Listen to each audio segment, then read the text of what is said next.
तो आप लोग ज्योति सिंह का ये डांस देख सकते हो भाई, बहुत ही खतरनाक लुक है। आप लोग देख सकते हो कितना ही मस्त डांस कर रही थी। पहले से डांस का पूरा वीडियो नहीं आया भाई, क्योंकि दूसरे का वीडियो है तो ज़्यादा यूज नहीं कर सकते अपने चैनल पर। तो थोड़ा सा ही डांस के बाद वाला ही वीडियो है, थोड़ा सा आप लोग देख सकते हो।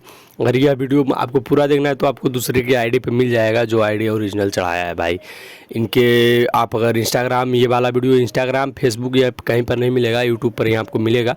और भाई यह वीडियो है जो बहुत ही खतरनाक है। किसी का शादी था, शायद हल्दी का रस्म था या कुछ था, उसी पे ज्योति सिंह डांस कर रही थी। तो आप लोग पूरा वीडियो देख सकते हो उनके चैनल पर जाकर, मतलब जो इंसान ने यह वीडियो डाला है, क्योंकि भाई हम नहीं डाल सकते हैं पूरा वीडियो। अगर भाई आप हमारे चैनल पर नए हैं तो चैनल को सब्सक्राइब कर लीजिएगा। और ज्योति सिंह और पवन सिंह का बहुत सारा वीडियो देखना है तो आप हमारे चैनल पर जा सकते हो भाई। बहुत सारा वायरल वीडियो ज्योति सिंह का, पवन सिंह का, कौन सा गाना आने वाला है या क्या आने वाला है, पवन सिंह के बारे में हर अपडेट हम देते हैं।